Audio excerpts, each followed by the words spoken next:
আসসালামু আলাইকুম viewers, ঝর্ণাস cooking হাউসের পক্ষ থেকে আবারও সবাইকে স্বাগত। আজ আমি আরেকটি রেসিপি নিয়ে চলে এলাম। এখানে আমি দুইটি আইটেমের রেসিপি আপনাদের সাথে শেয়ার করছি। আর রেসিপিটি যদি ভালো লাগে অবশ্যই আপনারা ট্রাই করবেন, আর লাইক শেয়ার কমেন্টস তো অবশ্যই করবেন। আর এখানে আমি একটি করেছি ঝাল আইটেমের, আর একটি করেছি একটু মিষ্টি। আপনারা এই রেসিপিগুলো 1 মাসের মতো স্টোর করে রাখতে পারেন, আর স্টোর করে রাখলে সেই স্বাদ আর সেই মুচমুচে ভাবটা অবশ্যই থাকবে, নষ্ট হবে না। তার আগে বলছি, আমার চ্যানেলটি যদি এখনও সাবস্ক্রাইব করে না থাকুন এখনই করে ফেলেন আমার পরবর্তী রেসিপি দেখার জন্য।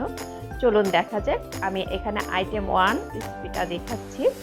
প্রথমে নিয়ে নিলাম একটি মিক্সিং বল, আর এতে নিয়ে নিচ্ছি মেজারমেন্ট কাপের 2 কাপ পরিমাণ ময়দা। অবশ্যই ময়দা নিতে হবে। আর আমি যেহেতু দুইটি আইটেমের রেসিপি দেখাবো সেহেতু আমি 2 কাপ ময়দা নিয়ে নিলাম। আর দিয়ে দিলাম 1 টেবিল চামচের মতো কালো জিরা, আর দিয়ে দিলাম স্বাদ মতো লবণ, আর দিয়ে দিচ্ছি 2 টেবিল চামচ চিনি। আপনারা চাইলে চিনিটা বাদ দিয়ে দিতে পারেন। আর অনেকেই কালো জিরাটা একটু বেশি অ্যাড করে, আপনারা চাইলে আর একটু অ্যাড করে নিতে পারেন। একটু মিক্সড করে নিলাম। আর এখন দিয়ে দিচ্ছি 2 টেবিল চামচের মতো সাদা তেল। তেলটাও দিয়ে আমি একটু মিক্সড করে নিচ্ছি, আর এটা আমি হাত দিয়েই মিক্সড করে নিচ্ছি। আমার মিক্সড করা হয়ে গেছে, দেখুন আমি একটু মিক্সড করে দেখাচ্ছি। একদম মিষ্টির মতো হয়ে যাচ্ছে। আর এই ডোটা তৈরি করতে আমি রুম টেম্পারেচারে থাকা পানি দিয়েই ডো তৈরি করব, কোনো গরম পানি অ্যাড করব না। দেখুন, আর পানিটা আমি অল্প অল্প করে দিয়ে এই ডোটা তৈরি করব। একসাথে পানিটা দেওয়া যাবে না, অল্প অল্প করে দিয়ে ডোটা তৈরি করে নিতে হবে। আমি একটা আঠালো ডো তৈরি করে নিলাম, দেখুন। আর তেমনটা আঠালো না, একদম একটু হালকা নরম টাইপের। এটা রেখে দিলে একটু হার্ড হয়ে যাবে। আর উপরে একটু তেল ব্রাশ করে দিয়ে দিলাম, আর রেখে দিলাম 1 ঘন্টার জন্য রেস্টে। আবার ফিরে আসলাম 1 ঘন্টা পর। দেখুন আমার ডোটা কতটা সফট হয়েছে, দেখুন কতটা নরম, তুলতুলে হয়ে গেছে একেবারে। এখন আমি ডোটা একটু তুলে নিচ্ছি, আর যেটাতে বানাবো সেখানে পিড়ি বা তুলে নিচ্ছি সেই পিড়ির উপরে।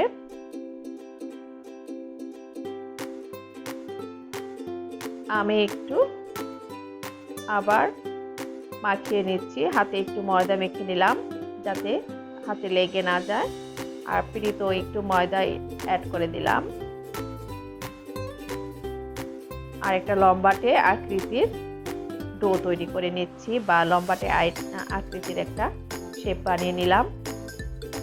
এটা এখন আমি একটা ছোট ছোট লিচি কেটে নেব। এখানে আমি 6 পিসের মতো লিচি কেটে নিয়েছি। আপনারা চাইলে 4টা পিসও লিচি করে নিতে পারেন। যেহেতু আমি 2টি আইটেমের রেসিপি দেখাবো সেহেতু আমি 6 পিস করে নিয়েছি। 3 পিস করে 2টা আইটেম করে নেব। সবগুলো একটা বাটিতে তুলে নিচ্ছি, আর বাটিটা একটু ঢেকেও রাখতে হবে যেন হার্ড হয়ে না যায়। এখন আমি একটু রুটির মতো ডলে নিচ্ছি, যেহেতু একটা রুটি বানিয়ে নেব।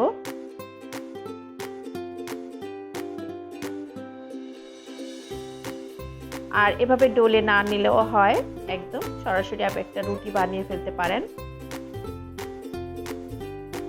দেখুন বসিয়ে নিলাম, আর চ্যাপটাতে করে রুটিটা বানিয়ে ফেলবো এখন। আর যেহেতু ময়দা নিয়েছি, ময়দাটা বেলতে একটু কষ্ট হয় বা সহজে বেলা হয় না। একটু ময়দা ছিটিয়ে নিলাম। আপনারা চাইলে নাও নিতে পারেন, যেহেতু তেল দিয়ে এটা মাখানো আছে। আমি বেলুন দিয়ে বেলে নিচ্ছি, আর অল্প অল্প করে আস্তে করে বেলে নিতে হবে। আস্তে আস্তে করে বেলে নিলে এটা অটোমেটিক একটা রুটির আকৃতি বা রুটির শেপ চলে আসবে। আমরা যতটা ঝটপট করে বানিয়ে নিতে চাই, ময়দা অতটা তাড়াতাড়ি বানানো যায় না। দেখুন, গোল একটা রুটি বানিয়ে ফেলেছি। আর এখন এটাকে আমি কেটে নিচ্ছি একটা ছুরি বা চাকুর সাহায্যে। এরকম সোজা লম্বা করে কেটে নিলাম। আপনাদের দেখানোর জন্য আমি একটু ঘুরিয়ে টুরিয়ে দিচ্ছি, আপনি একটু বিরক্ত হবেন না। দেখুন, একদম সরাসরি কেটে নিচ্ছি। আপনারা চাইলে এই কাটাটা একদম সরাসরি সম্পূর্ণটা না কেটে 4টা ভাগ করে এক একটা আলাদা আলাদা করে আপনি কেটে নিতে পারেন। আমি একদম সরাসরি কেটে নিয়েছি পুরাটা একসাথে, এপাশ থেকে ওপাশ পর্যন্ত। আপনারা শুধু এক সাইডই কেটে নিতে পারেন, আপনাদের সুবিধা যেভাবে হয় সেভাবে। আপনারা অবশ্যই এভাবে তো সবাই কেটে নিতে পারেন। আমার অনেকগুলো ছোট বড় হয়েছে।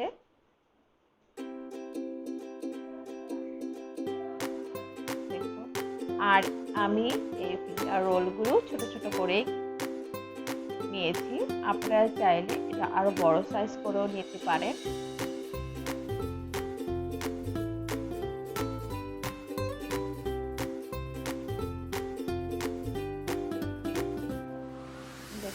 দেখতে দেখতে আমার সবগুলো কাটা হয়েছে। আমি আগেই বলেছি আমি ছোট ছোট পিস করে নিয়েছি। আপনারা চাইলে একটু বড় বড় করে নিতে পারেন।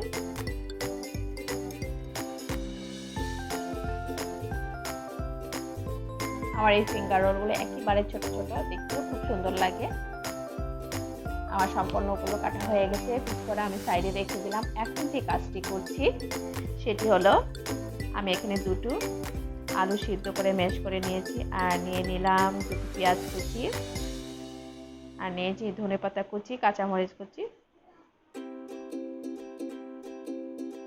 আর নিয়ে নিলাম সাদা গোলমরিচ সামান্য একটু ঝাল হওয়ার জন্য। যেহেতু আমি কাঁচামরিচ দিয়েছি, তারপরে একটু গোলমরিচ অ্যাড করে দিলাম, আর দিয়ে দিলাম সামান্য লবণ স্বাদ মতো। এখন এটাকে আমি ভালো করে চটকিয়ে নিচ্ছি, যেভাবে আলুর ভর্তাটা বানায় সেভাবে।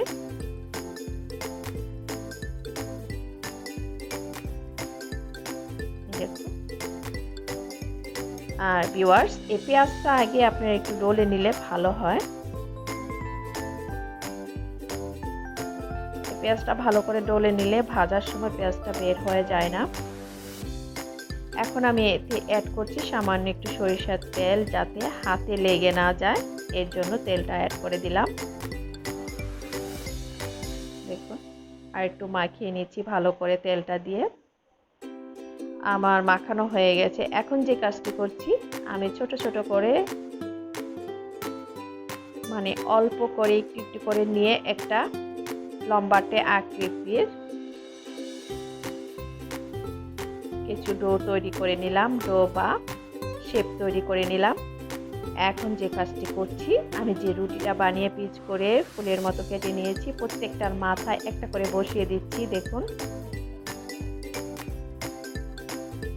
দেখতে কতটা সুন্দর লাগছে, আর খেতে তো অবশ্যই ভালো লাগবে।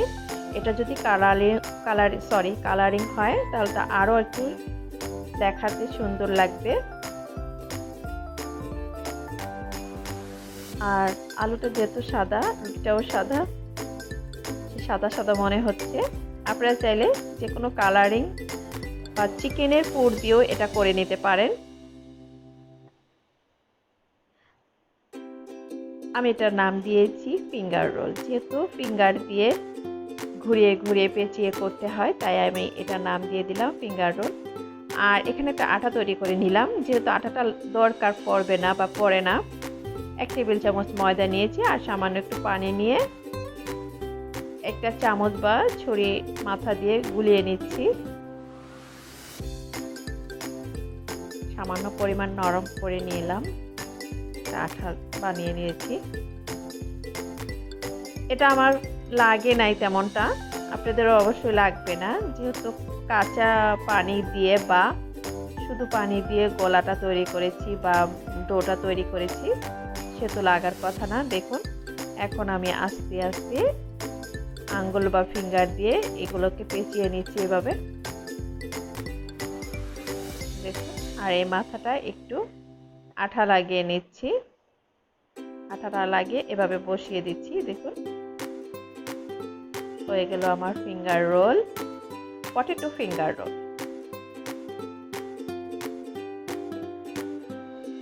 অবশ্য দেখা যাচ্ছে না, একটু কষ্ট করে দেখে নেবেন। এভাবে আঙ্গুল দিয়ে এভাবে ঘুরিয়ে ঘুরিয়ে পেঁচিয়ে নেবেন। আমি এভাবে একটা একটা করে সবগুলো করে নিলাম। আর চুলায় প্যান বসিয়ে দিলাম, এতে দিয়ে দিলাম তেল। তেলটা হালকা গরম হয়েছে, এতেই আমি দিয়ে দিচ্ছি। খুব একটা বেশি পরিমাণ তেলটা গরম করে নেব না, যদি বেশি গরম করে নেই দেখা যাবে জিনিসটা দেওয়ার সাথে সাথে পুড়ে যাচ্ছে বা এক পাশ একটা কালার চলে আসছে। সামান্য গরম অবস্থাতেই আমি আমার পটেটো ফিঙ্গার রোলগুলো দিয়ে দেব। আর একটা একটা করে উল্টিয়ে দিব। আর এখানে আমি অল্প পরিমাণ দিয়েছি, ফাঁকা করে দিয়েছি। ফাঁকা ফাঁকা করে অবশ্যই দিতে হবে, একটা গায়ে একটা লেগে থাকলে উল্টাতে একটু কষ্ট হবে বা ভেঙেও যেতে পারে। দেখুন, যদিও ঝটপট, তাই একটু ধৈর্য নিয়ে জিনিসটা করলে খুবই ভালো হয়। আপনারা বিকেলে নাস্তার সাথে এ ধরনের রেসিপি তৈরি করতে পারেন। দেখুন আমার এরকম একটা কালার চলে আসছে। আপনারা চাইলে আর একটু ডিপ রেখে দিতে পারেন কালারটা। এখন আমি একটা ছেঁকনি জাতীয় চামচ দিয়ে তুলে নিচ্ছি। আর প্লেটে একটা টিস্যু দিয়ে দিলাম, তেলটা যাতে শুষে নেয়। তেলটা ছড়িয়ে নিচ্ছি। এভাবে করে অল্প অল্প দিয়ে আমি দুবারে বা তিনবারে ভেজে নিলাম। দেখুন আমি প্লেটে তুলে নিলাম। দেখতে কতটা সুন্দর লাগছে। এটা সস দিয়ে খেতে হবে, আর সস দিয়ে খেলে অনেক ভালো লাগে। দেখুন আমি একটু ভেঙে দেখাচ্ছি কতটা কুড়মুড়ে। দেখুন কতটা কুড়মুড়ে হয়েছে, আর খেতে তো অবশ্যই ভালো লাগে।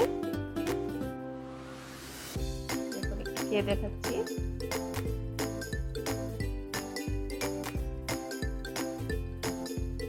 ভিউয়ার্স, আমি আমার 1 নাম্বার আইটেম দেখিয়ে দিলাম, এখন দেখাচ্ছি 2 নাম্বার আইটেম।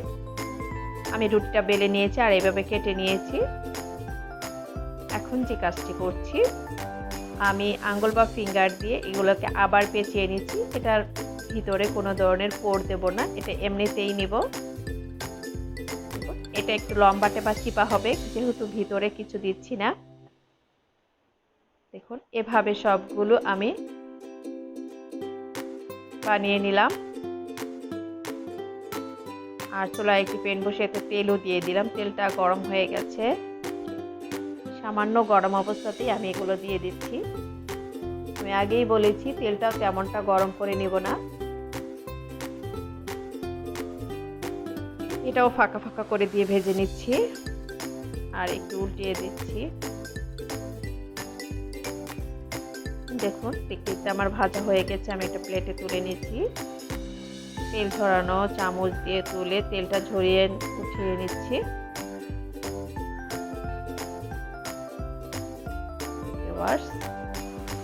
আমার এভাবে এক এক করে সবগুলো ভাজা হয়ে গেছে আর তুলে নিলাম। আর চুলায় একটি কড়াই বসিয়ে দিলাম, এতে দিয়ে দিলাম 2 টেবিল চামচের মতো চিনি, আর দিয়ে দিলাম হাফ কাপের মতো খেজুরের গুড়, আর হাফ কাপ পানি, 2 এলাচ, 2 দারচিনি। এটাকে আমি ভালো করে জাল করে নিচ্ছি, একটু আঠালো ভাব চলে আসা পর্যন্ত জাল করে নিচ্ছি। দেখুন একটু আঠালো আঠালো হয়ে গেছে। এটা একটা শিরার মতো তৈরি করে নিচ্ছি। শিরাটা একেবারে নরম শিরা না। দেখুন আঠালো ভাব চলে এসেছে। এর মধ্যে আমি আমার ফিঙ্গার রোলগুলো দিয়ে দিলাম। এটা মিষ্টি জাতীয় ফিঙ্গার রোল হবে। আর এই ফিঙ্গার রোলটা ঠান্ডা হওয়ার পর আপনি চিনির শিরা বা গুড়ের শিরায় দিবেন। ঠান্ডা করে দিলে এর কুড়মুড়ে ভাবটা নষ্ট হয় না। দেখুন আমি 2 মিনিটের মতো একটু নেড়ে নিচ্ছি, জাস্ট 2 মিনিট। আর 2 মিনিট হয়ে গেছে, এখন আমি একটা প্লেটে তুলে নিলাম। দেখতে কতটা সুন্দর লাগছে, খেতে তো অবশ্যই ভালো লাগবে। আর একটা সুন্দর খেজুরের গুড়ের সেন্ট বের হয়েছে। আপনারা চাইলে এটা চিনি দিয়েও করে নিতে পারেন। দেখুন, আর এটা আমি আগেই বলেছি, যে কোনো এয়ারটাইট বক্স বা কাচের জারে 1 মাস যাবত রেখে দিতে পারেন। এটার কুড়মুড়ে ভাবটা নষ্ট হবে না। প্রথম অবস্থায় যে কুড়মুড়ে থাকে সেরকমই থাকবে। ভিউয়ার্স, যদি আমার এই রেসিপি দুটো ভালো লেগে থাকে তাহলে আমাকে লাইক, শেয়ার, কমেন্টস করে আমার চ্যানেলের পাশে থাকবেন। আমার জন্য দোয়া করবেন। আল্লাহ হাফেজ।